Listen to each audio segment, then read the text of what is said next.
There is a house in New Orleans. Hello, and welcome to Peasant Times. Today we're going to look at Technocracy, where it was started, and some of the founding members. Here we're just going to navigate through the field of satellites and look at the great US of A.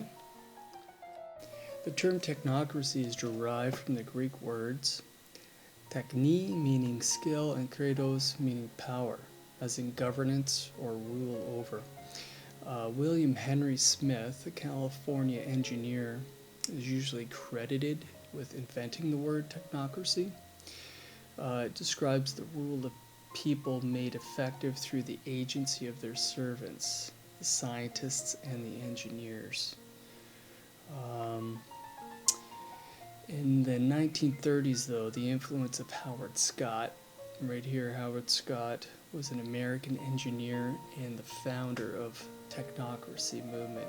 He formed the Technical Alliance at Technocracy Incorporated. So we're going to get into him. I just want to give another brief review of the term technocracy. So here, technocracy, out of America's fascination with technology came another eccentric reform movement known as technocracy, founded in 1918 by a California patent attorney. It would briefly flare as a serious intellectual movement centered around Columbia University. Very interesting. Although as a mass movement, it was centered in California, where it claimed 500,000 members by 1934. So some of the technocracy's admirers, such as men as the novelist H.G. Wells, right here.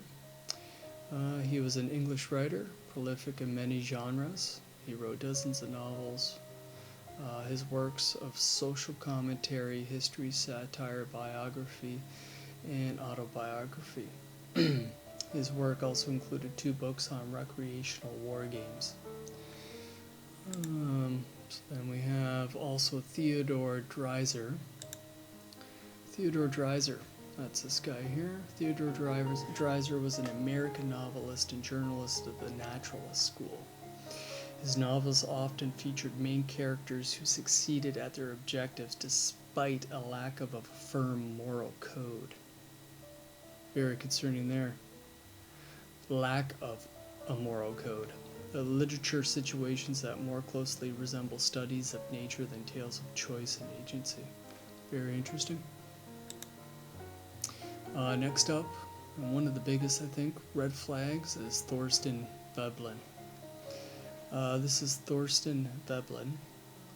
He is an American economist and sociologist. During his lifetime, he emerged as a well-known critic of capitalism. Interesting.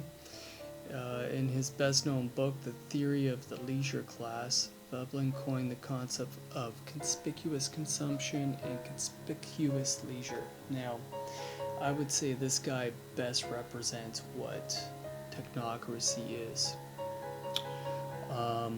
Let's see, I think I have, this is one of his books right here. This book was written in 1921. It's called The Engineers and the Price System.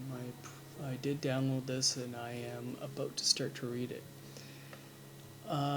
If the cover doesn't give you a clue, then you're clueless. Sorry. But let's look at this guy. All right. Interesting fellow. I found one of his quotes to be very disturbing.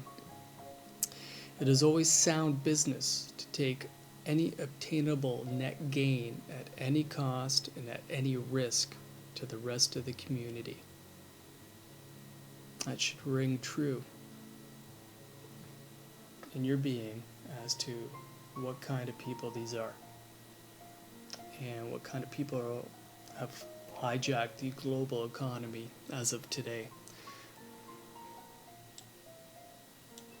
Okay, so the technocrats believe that the solution to all problems of the economy were to be applied by the same application of engineering principles in the system freed from the price system. That's right there, price system. So it wouldn't be based on a monetary system.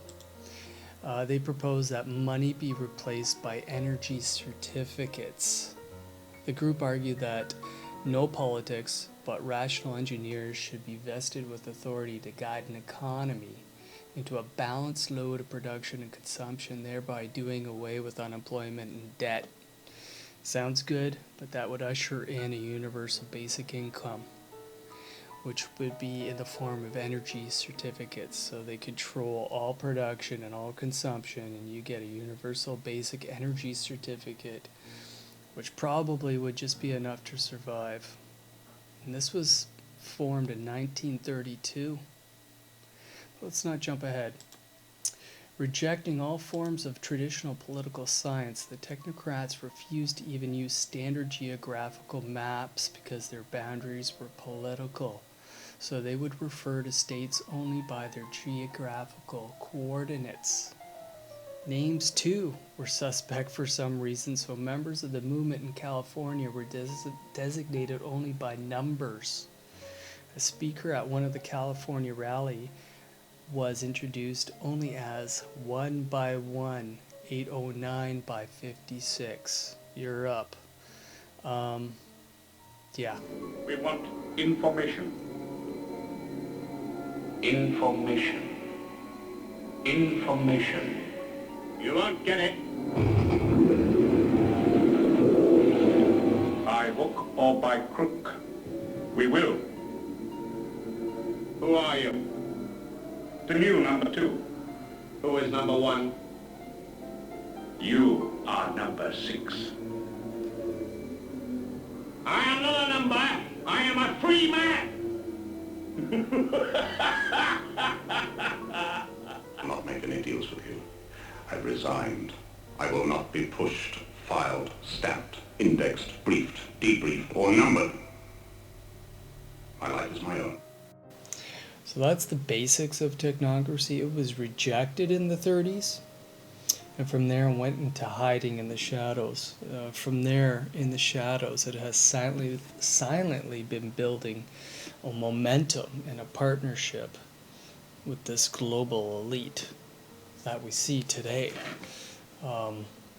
That's rearing its ugly head through, Bill Gates, through the UN. There's many names that we can label to this technocracy. Today they call it sustainable development, green economy, global warming, climate change, cap and trade, Agenda 21, Agenda 2030, Common Core state standards, conservation easements, public-private partnerships. Like, the list just keeps going on, and it's spearheaded by the United Nations. So I'll just leave it here for now, but this new world order that we are seeing and under control of today, it's not communism, it's not socialism, it's not fascism, it's technocracy. So have a good day, stay strong, remember to subscribe, hit like, and share. Thank you.